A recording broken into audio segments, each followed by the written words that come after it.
welcome to chapter 7. So at this point, we've up to here, we've now picked, we've talked about what data is, we've talked about the history of health IT, we've talked about the process of planning and analysis and system selection, system implementation, support, training. Now that we've got it all in place, we've got the system up and running, we've been through that pain. Now let's spend a little time talking about, now that it's here, how do we prove that it's actually adding value to the organization? All right. So some of the things we'll talk about is how IT can provide value, the components of that actual project proposal, if you will, and we'll start to talk about the value in delivery. Okay, so here's some of the highlights of what we'll cover. So when we break it down, and it might come across as perhaps a little elementary, but really we start with the tangible and the intangible, right? And the tangible is what us quantitative management people love to see, right? So more revenue, less errors, turnover improves, we see better patient outcomes, we see all of those things, all right? It's hard, it's measurable, it's something you can touch and feel, if you will. And again, from a quantitative standpoint, this is what we love. This is what your management people like to see. Okay. Intangible, however, is equally as important. However, it's a lot harder to measure, right? How do we measure improved decision making? How do we measure that we communicate better? How do we measure, did this make our employees happier? Okay, does it make the patients happier? All right. Unfortunately, a great example is one thing we can look at is complaint calls, right? So if someone's unhappy, in today's society, we're not a bit shy about picking up the smartphone and either taking to social media to blast a company, or let our fingers do the dialing and get someone on the phone and complain. That's easy to measure, right? I can measure the number of complaint calls I get. What I can't measure is the number of times people don't call, the number of times that the system made somebody happy and they didn't tell us. Okay? So it's tough. It does have to be a mix of both. I'll say we tend to focus a little bit more on the tangible just because it's easier to do. Okay.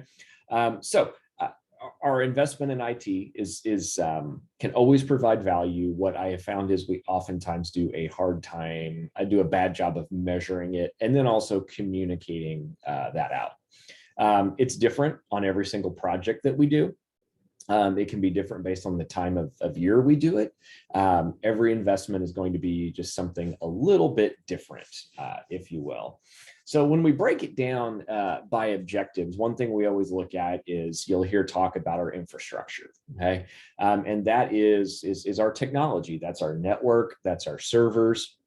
That's our laptops, our desktops. That's the cabling, the network cabling that's up in the rafters that makes all these systems talk. Okay, it's the bandwidth that comes into the hospital system. Do we have enough ability to transfer data? All right. Do we have backup and redundant systems? What happens if the power goes out? What happens if we lose internet connection? All of those things. Okay. We can also talk about mandates, right? You've got accrediting bodies at the federal level, you've got accrediting bodies at the state level, you've got federal oversight, you've got different clinical organizations that require things, and we don't have a choice, right? We have to do that. The other reason we'll put an IT objective in place is to reduce costs, right? We've seen time and time again, if I bring in the right costs or the right IT system, I can effectively reduce costs. If I do it wrong, I can also increase costs.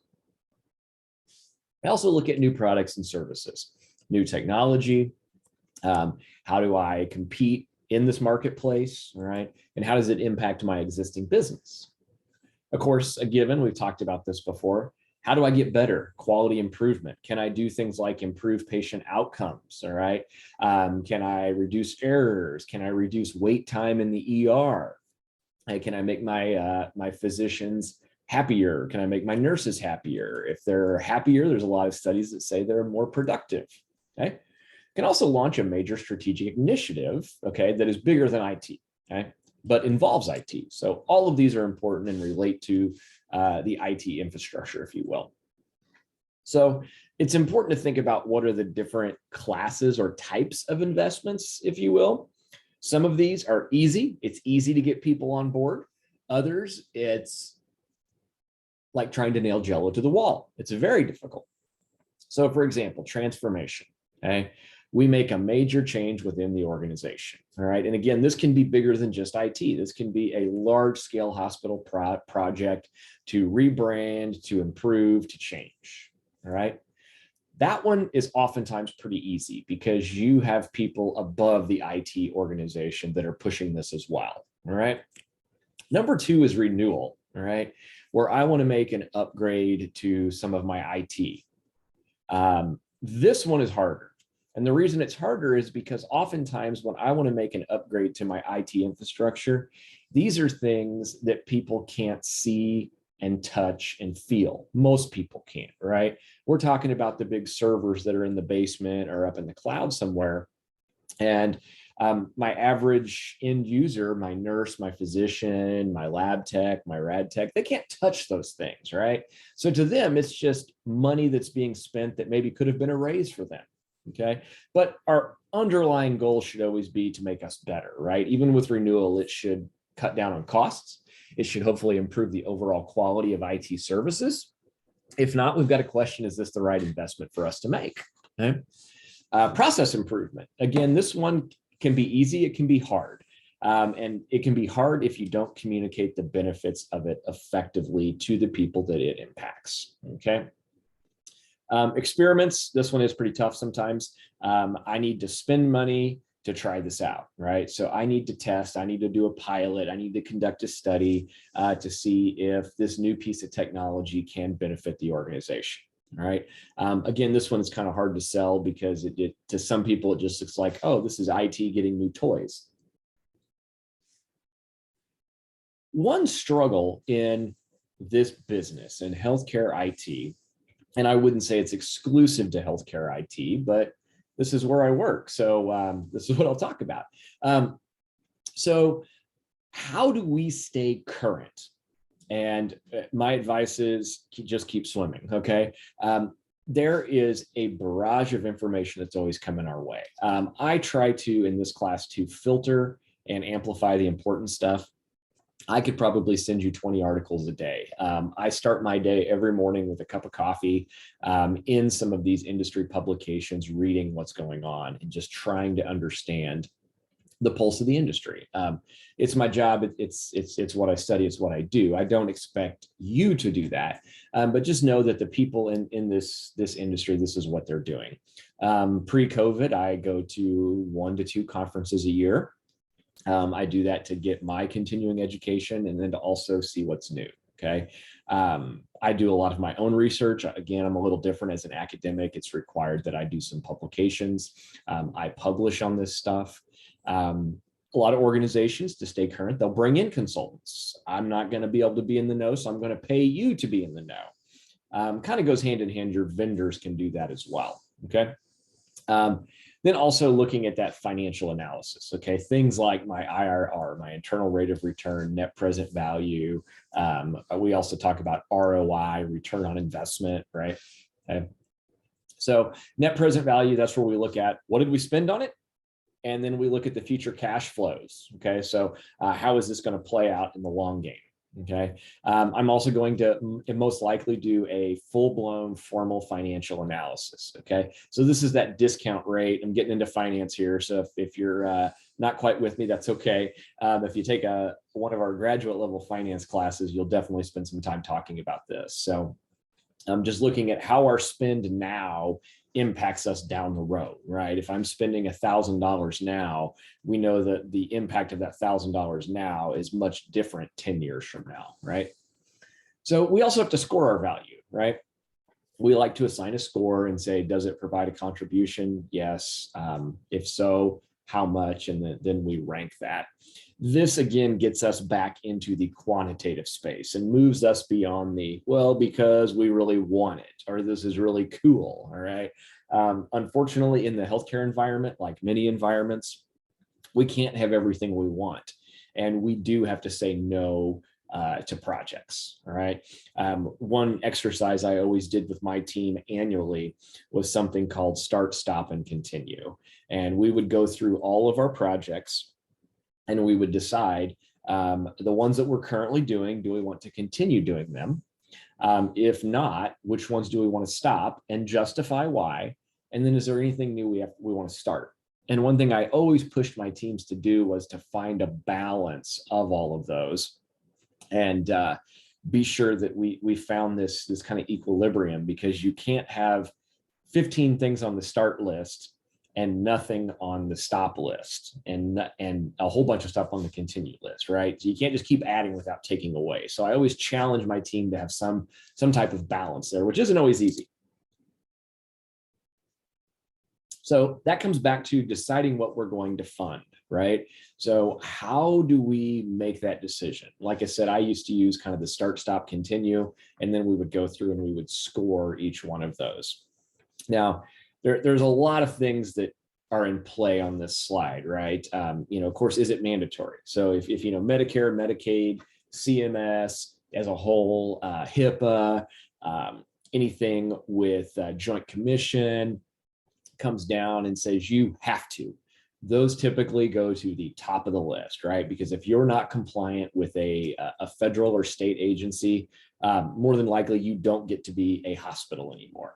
All right. We also look at a lot of times I would give the answer of, I'm not saying no, I'm just saying not now. Can we put this off? All right. Now this one I'm going to give you a big cautionary tale on, and the book doesn't, in my opinion, give you quite enough here. Okay. Can the project be put off until next year? It is so common in IT to do what we call, and again, I'm going to go kind of accounting finance on you here. Can we do deferred maintenance? All right. So let me give you a great example.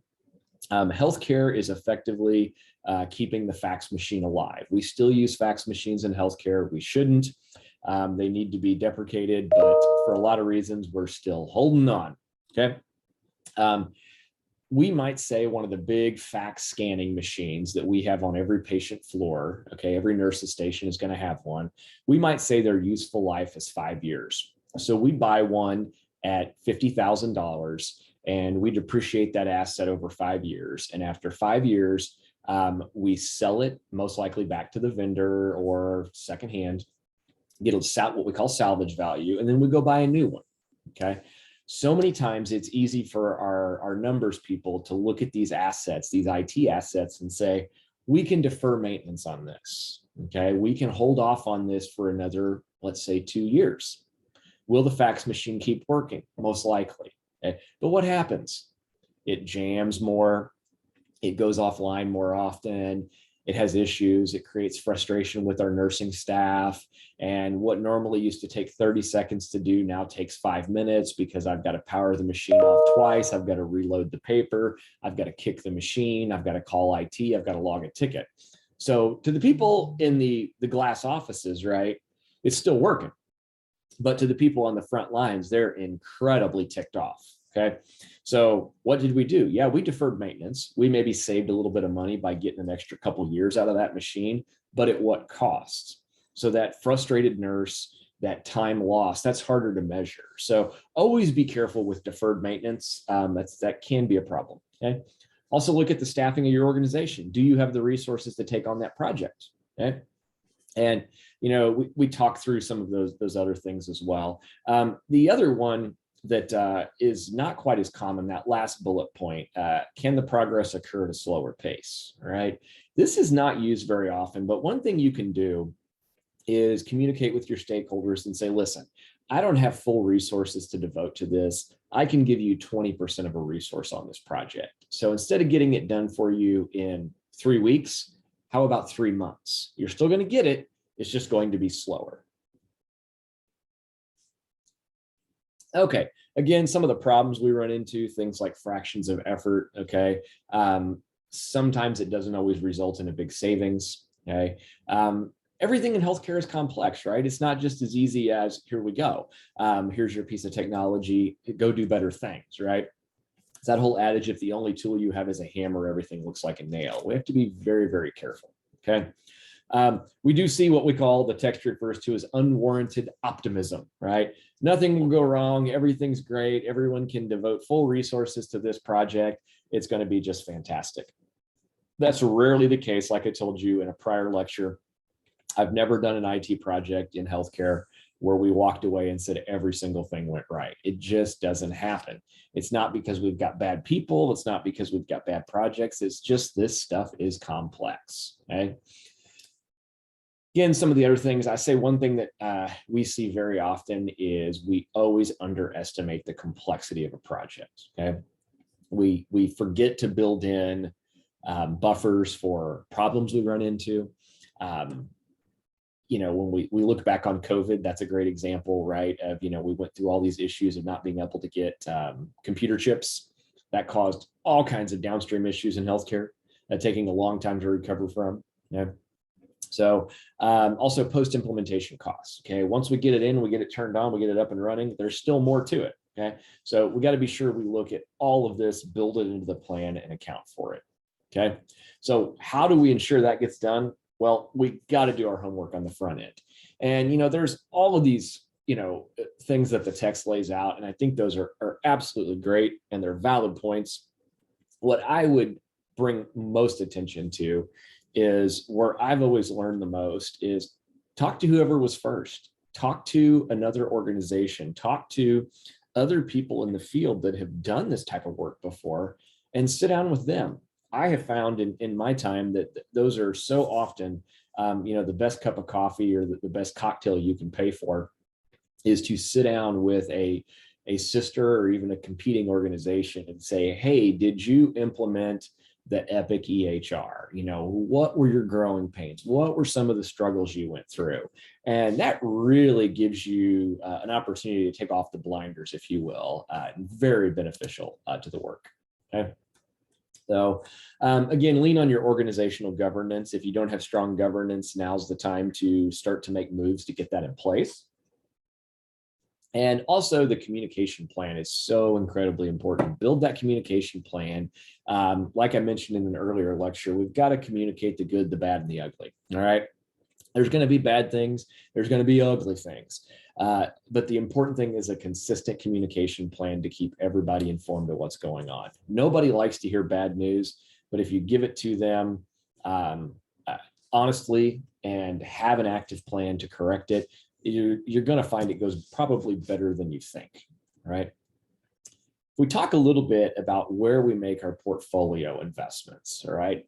Remember, we've only got so much money. We can only put it so many places, so we've got to be somewhat strategic about that, if you will. Okay, so a few things to think about.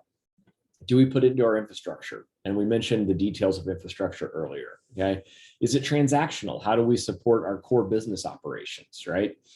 Informational helps us with things like our decision support, market analysis, how our budget's looking, things to better inform our decision makers, both the people in the C-suite and in this case, the people that are frontline providing patient care. Both things are just as important. And then last, strategic. That's critical to how we move the organization's strategy forward. Okay. Years and years ago, we didn't used to have chief information officer. So you didn't have someone at the C level that sat at the table with the other chief executives of the organization. Now we do. Okay. And this really helps when we look at how IT plays into the organization's bigger strategy, mission, and vision. Okay. So what are some of the things that can kind of slow us up? Okay. We got a wrong strategy. Okay. It just doesn't look at the environment, especially the competitive environment. Okay. We don't have the right IT infrastructure. All right. We didn't take a good hard look at what we had versus what we need, budget properly to move us forward. Okay. The organization doesn't lock into plans. Okay. We've got to all be on board. We've got to know what we're going to do. We've got to allocate the budget to go do it. We've got to make those investments and we've got to move it forward. Okay. Also external factors. Again, if you look back at COVID, especially in the first 12 months of COVID, when COVID hit, everybody in the IT shops at hospitals came to a screeching halt. And they focused strictly on getting their people working remotely, ensuring telehealth was up and running, and all of these projects went on hold. That's an external factor that nobody predicted, and that derailed the project of billions of dollars of IT projects globally. All right, Important to note that simply spending more money on IT does not always make us better. All right. Like I've told you, I still get the calls of, our doctors want Apple Watches or we want new tablets, and that's spending money on IT doesn't mean we're going to get better. And the answer is maybe if we do it correctly, but it's not always a guarantee. All right. Okay. Again, measuring the value continues to be a challenge. We've got to continue to work towards that. And it takes everybody to help accurately assess that value proposition, if you will. Okay. We've got to continue to be innovative in our business practices. All right. Those individuals that work within the organization and use the deadliest expression in business, quote, we've always done it that way, end quote, doesn't work. Right. We have to be open-minded. We have to look at it, big picture. Okay. What the text tells you is that, the value comes from incremental rather than big bang. And I will say that's mostly true, but I have definitely been a part of and seen several examples where we do a big bang implementation of an EHR and we do see value. It takes a while, but it's definitely there. Okay. But bottom line, at the end of the day, as I said in the very first lecture, we've got to build this culture of just continuous improvement. We're never done, and we're always trying to move the meter forward. Okay. The text also introduces what we call digital maturity. Okay. So it talks about digital intensity, and that talks about how we've invested in technology specific to how the company operates. That it's got to be ingrained, entrenched in the organization versus this thing that's on our periphery, right? So when we look at, how management is involved, the text talks about this transformation management intensity, the extent to which leadership drives it. Okay. And that's also incredibly important. If your leadership isn't on board, we definitely have a problem. So we started to talk today about how we incorporate measuring value, and all of these things factor into it. It's not a yellow brick road. It's not a clear path to get from A to B. Many organizations, quite frankly, do struggle with this, measuring that value. They get the system in, they get it turned on, they get the bugs worked out of it, and then they tend to just kind of stop. This is when the work really begins. We have to start proving the value proposition and make the case for this was the right thing to do, and here's our savings, and here's why we're going to continue doing it. So that concludes everything for Chapter 7, and please let me know if you have any questions.